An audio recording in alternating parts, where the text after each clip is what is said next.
and as also for his character. And since then, he has actually been not at all homophobic in much of his writing.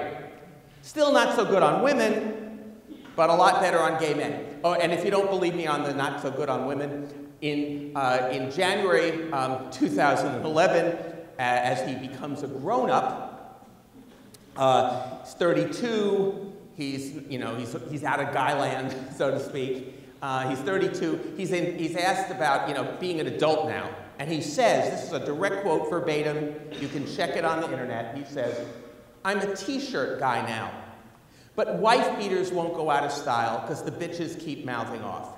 Okay, so he's not so good on women, better now on gay men.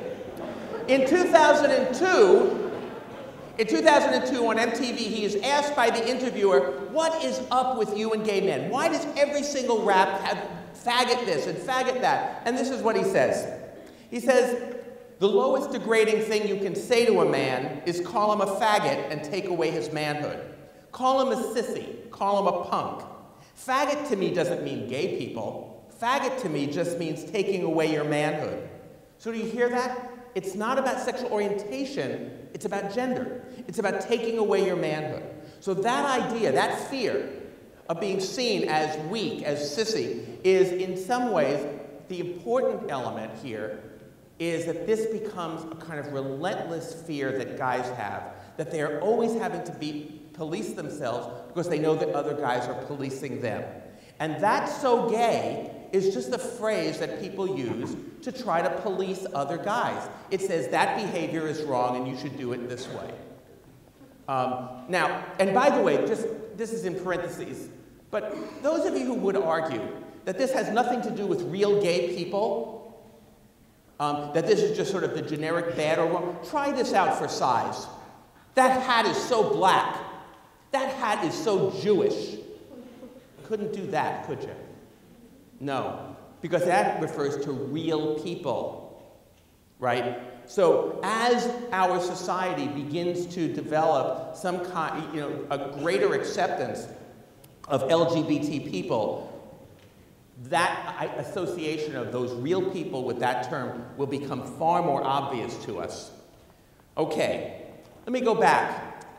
Second rule of manhood, be a big wheel. Second area of dramatic change in women's lives, the workplace. Now here again, now I've sort of talked about what we have to do. We have to make gender visible to men. But why is it so hard for us to embrace gender equality?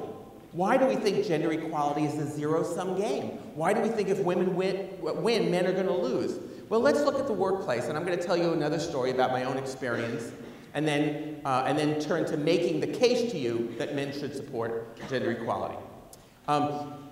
And this story is a workplace story. I was on a TV talk show. You all know the show. Black female host came out of Chicago. And by the way, just let me say, the thing about being a professor is we don't get invited to do TV talk shows very often. Because the TV talk show format is very polarized. Yes, no, us, them, black, white. And what do academics do? We get up and we go, "Well, it's a little more complicated than that." That is really bad TV. So we don't get invited very often. But there I was on this show, opposite four, let's call them angry white men. Four men who were, they said, the victims of reverse discrimination in the workplace. That they were the ones who, because of affirmative action, there is now discrimination against white men in the workplace. And these guys all told their story about how they were qualified for jobs, qualified for promotions. They didn't get them, and boy, were they upset about this. And the title of the show, a quote from one of these men, was, "A black woman stole my job." So these guys all tell their story. They're all qualified for jobs, qualified for promotions, and then Oprah turns to me. And by the way, just, one of the things about her genius, it always seemed to me, was she was able to be simultaneously admiring and condescending in the same instance. So she would say, "Well, so what do you think about this, Professor?" And I said, "Well, I have just one question for these guys. And it's a question about the title of the show, "A Black Woman Stole My Job." Actually, it's a question about one word in the title.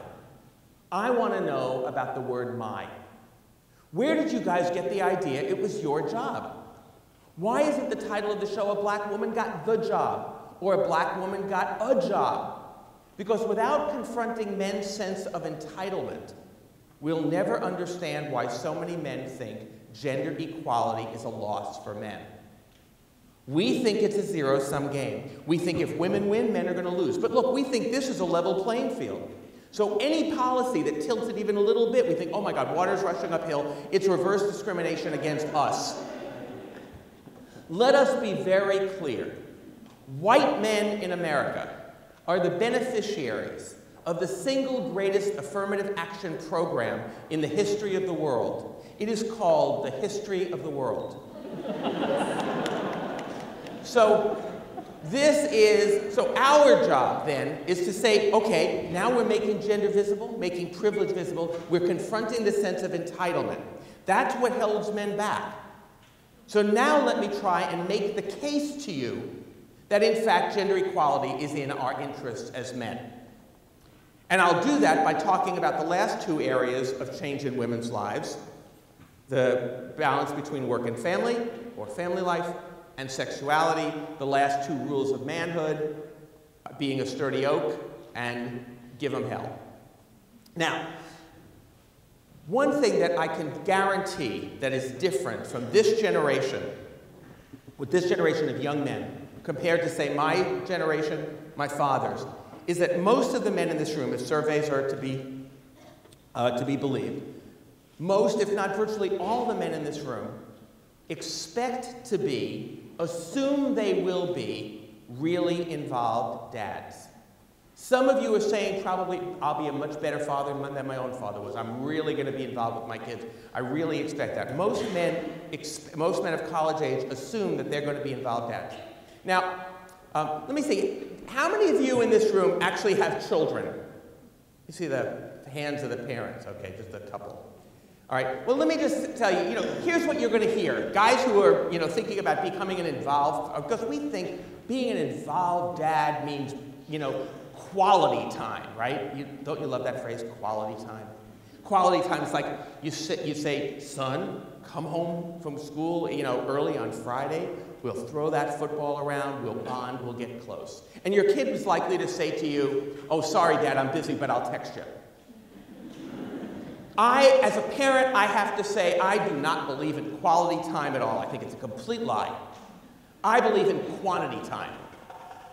I think those moments of unbelievable, ecstatic bonding happen, not to be too autobiographical about it, but the 43rd time you are watching Toy Story with your 6-year-old. And he nuzzles into you and says, oh, Daddy, this is so great, I love you so much. And what you know, okay, you go, aw. And what I knew at that moment was this moment would not have happened had we not watched Toy Story 42 other times. Being an involved parent, nurturing and caring, is not some mystical state of being that you need to go off into the woods and chant and drum in order to learn how to nurture. Nurture is, as we social scientists like to say, a set of practices. When we do it, we will be the nurturing kind of parents that we say we want to be. It's about quantity time. It's about putting in the long, boring hours doing the routine household tasks that nobody gets an award for, nobody gets to be Father of the Year, just the general basic stuff of everyday life. Now, why should we do this? Why should men participate more equitably in household life, in childcare, and in housework? Well, simple reason. There's a psychologist at the University of Washington named John Gottman. He's called the Marriage Doc. I don't know if any of you have ever read any of his stuff. He writes these psychological bestsellers. He believes, this is amazing, this guy, psychologist, psychology professor, he believes that if a married couple comes to him, he can tell within 30 seconds whether they're going to get a divorce or not. Right? This is what he stakes his whole reputation about it. But he has done something that, as a social scientist, I find really interesting. Because what he has studied is successful marriages. Marriages that thrive. marriages that really work. Now, this is interesting to a social scientist because when we do stuff about marriage, when we look at marriage, we only have one variable, intact or divorced, right? But what he says is, you know, intact marriages, there are all kinds of them. There's couples that are completely, you know, that completely hate each other's guts, but they stay together for some reason or other. And there are other couples, and you've probably seen them, you know, they've been married like for 60 years, and they're still, you know, gazing lovingly across each other, from each other in a restaurant, or they're holding hands, taking a walk from the park, and not just for stability's sake.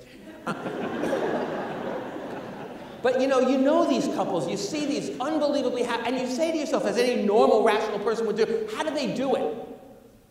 What makes a successful marriage succeed? What makes a thriving marriage thrive? Well, here's what Gottman has found out. The more equal the relationship, the more likely it is to succeed. The less equal the relationship, the less likely it is to succeed. That's what he found. Now, as a sociologist, I say, okay, well, how do you measure equality in a relationship? So sociologists have come up with some measures. And the major measure for women, this is across all kinds of cultures, from pre-industrial cultures to contemporary advanced industrial societies, basically the question for women is, does the woman own property in her own name after she's married? Some measure of economic autonomy for women. But the measure for men is really interesting. How much housework and childcare does the husband do? The more housework and childcare the husband does, the more equal the relationship. It's just that simple. So, why should we do it? Why should we share housework and childcare? Now, usually, by the way, I just want to say, men usually have two phrases, each of which has two words, that describe what we do around the house. We help out, and we pitch in. And I'm going to suggest that we simplify that to one word, which is share. Now, why should we do this? Very simple. Because what sociologists have found is when men share housework and childcare. So now I'm going to make the argument that why we should support gender equality. So it's about motivation now. When men share housework and childcare, their kids do better in school. When men share housework and childcare, their children have lower rates of absenteeism, are less likely to be diagnosed with ADHD, are less likely to see child psychiatrists, are less likely to be prescribed medication, are less likely to be absent, and are more likely to say that they're happy and to do better. So when men share housework and childcare, their kids are happier, healthier, and do better in school. Okay, maybe that's not enough of a motivation for men. When men share housework and childcare, their wives are happier. Well, yeah. But not only are their wives happier, their wives are healthier. Their wives are less likely to go to a therapist, less likely to be diagnosed with depression, less likely to be taking prescription medication, more likely to exercise, report much higher levels of marital satisfaction. So, when men share housework and childcare, their wives are happier and healthier. Okay, maybe that's not enough of a motivation for men. When men share housework and childcare, the men are healthier. They smoke less, drink less, take recreational drugs less often, but are more likely to go to doctors for routine screenings, but less likely to go to the emergency room, less likely to be diagnosed with depression, less likely to be taking prescription medication, less likely to be seeing a therapist. Report much higher levels of marital satisfaction. So when men share housework and childcare, the men are happier and healthier. Okay, maybe that's not enough of a motivation. When men share housework and childcare, they have more sex. Of these four really interesting findings, which one do you think Men's Health magazine put on its cover? Housework makes her horny, was their headline. Not, however, when she does it. Now, this is really interesting, and I just want to caution the guys in here who are in long-term relationships or live with somebody. These data were collected over a really long period of time. This is called aggregate data. So I don't want any of the men in this room to get the idea, oh, really? well, maybe tonight I'll do those dishes. Really long time data was collected, okay? But now we're in the arena of sexuality, so let me talk about some issues around sexuality, again, to make the case that it's in our interest. And here again, remember, women's sexuality has changed dramatically, and in the directions that I told you, that women now feel entitled to pleasure. But let me talk about two issues that I think we often don't talk about in the same conversation, typically, around sexuality. And to see if I can make the case to you in a slightly different way. The first of them is HIV/AIDS, and the second is sexual assault, date and acquaintance rape. Let me take HIV first. What is your best way to reduce or eliminate your risk of HIV transmission? What did you say? This is needles, okay. Well, yes, don't do heroin. That would definitely, that would reduce your risk of a lot of other things. But we're talking about sexuality, so let's keep the IV drug use to the side. Don't share needles, actually. You could do as much heroin as you want, but just don't share needles.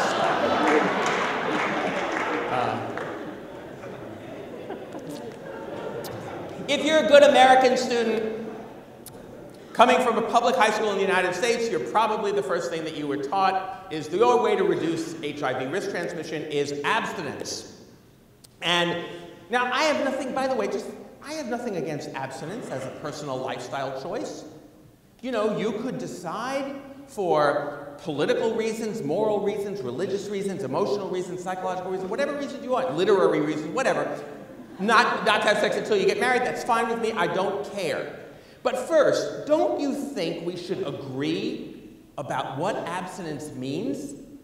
Did you know that 40% of high school abstinence pledgers believe that oral sex does not violate your abstinence pledge? Did you know that 10% of high school abstinence pledgers believe that anal sex does not violate your abstinence pledge? And did you know that 10% of high school abstinence pledgers believe that kissing with tongues does violate your abstinence pledge? Now, for the social scientists out there, I will tell you, I don't think that's the same 10%. Oh, you can do that, but don't kiss me. I don't think so. So we've got to come to some agreement about what abstinence actually is, number one. Number two, obviously, it may be a good personal lifestyle choice for some people, but it is not good public policy. It is not clearly, for college-age students, it is clearly not the only discourse we can give you. And the reason for that is very simple. It has nothing to do with blue state ideology or anything like that. It has to do with simple demographics. It has to do with the onset of fertility, age of first intercourse, and age of marriage. That is to say, in less social scientific terms, if you are a student here at Westchester of traditional college age, you will never again, for the rest of your life, be around so many people who are both sexually active and unmarried. This is the place where those two trends converge. Before you get here, not as many people are sexually active. After you leave, people start getting married.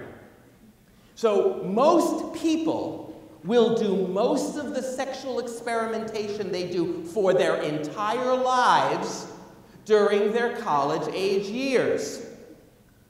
I know that somebody out there is going, oh my God, I'm a junior, I better get busy.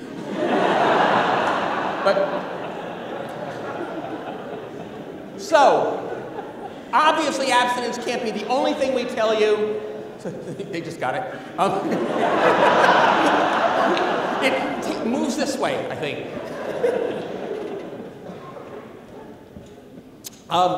So, abstinence can't be the only thing that we tell you, so we tell you something about safe sex, or safer sex. And here's the thing about safe sex, the phrase itself. the phrase itself is an oxymoron to men.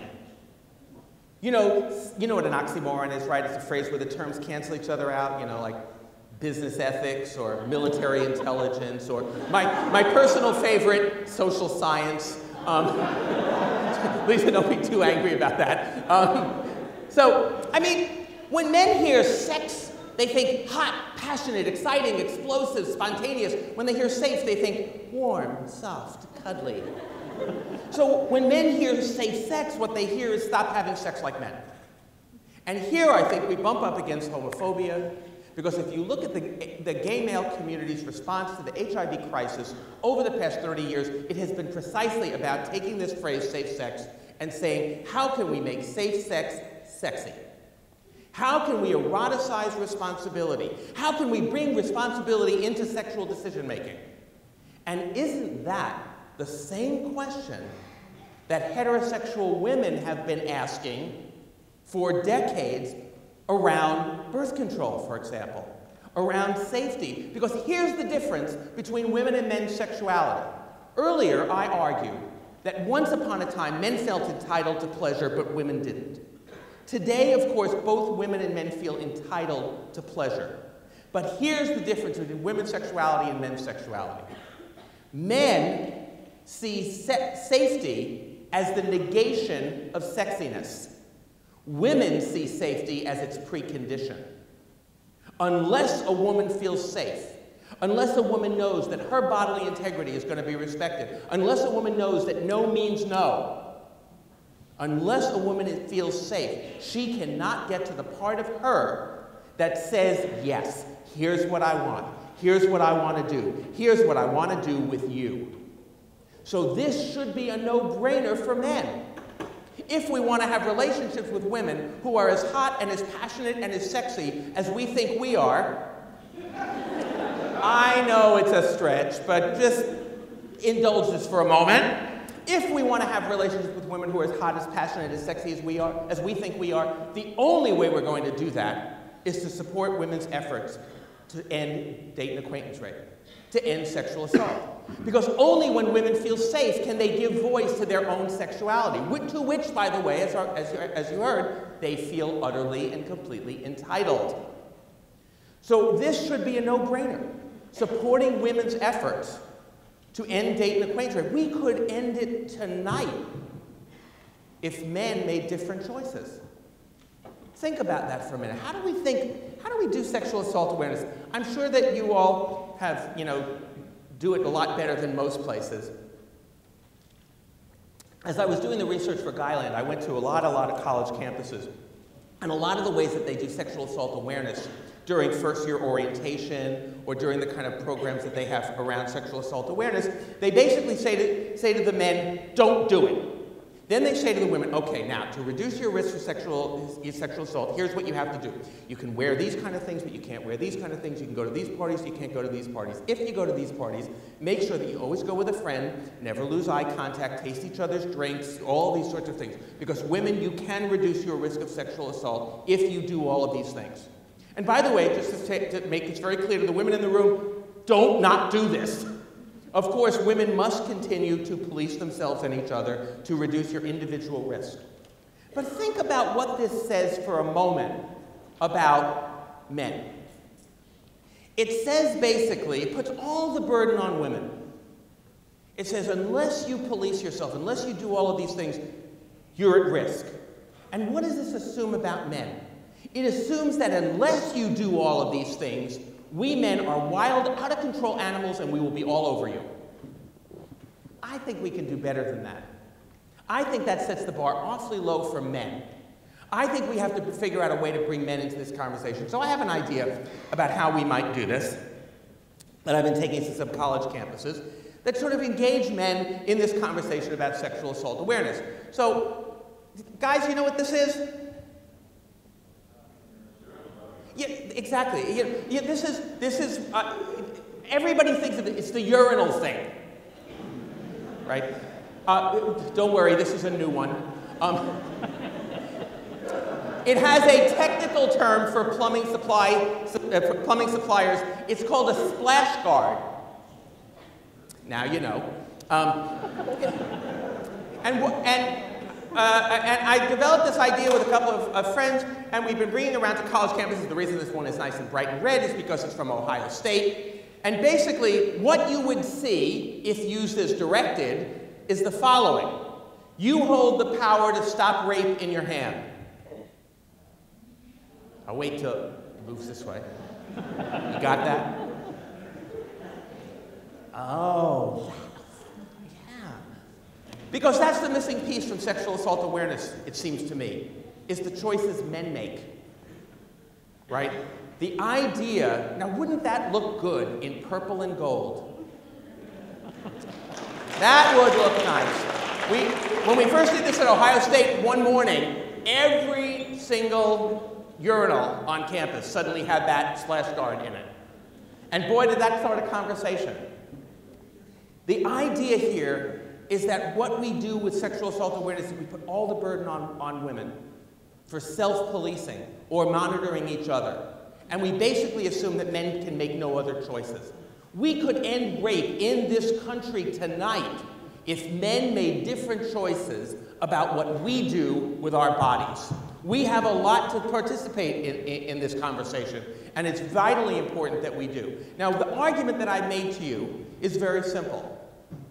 I've explained, I think, why we don't often think about gender issues. Then I've talked about why we resist thinking about gender equality, that zero-sum and sense of entitlement. But then I've made a more personal case to you, that in terms of our relationships, in terms of our relationships with our children, with our friends, with our partners, with our wives, and with ourselves, that gender equality is not only not a bad thing for men, but it may be the best thing that's ever happened to us. Because only gender equality is the only way we are going to get to live the lives we say we want to live. This is not the imposition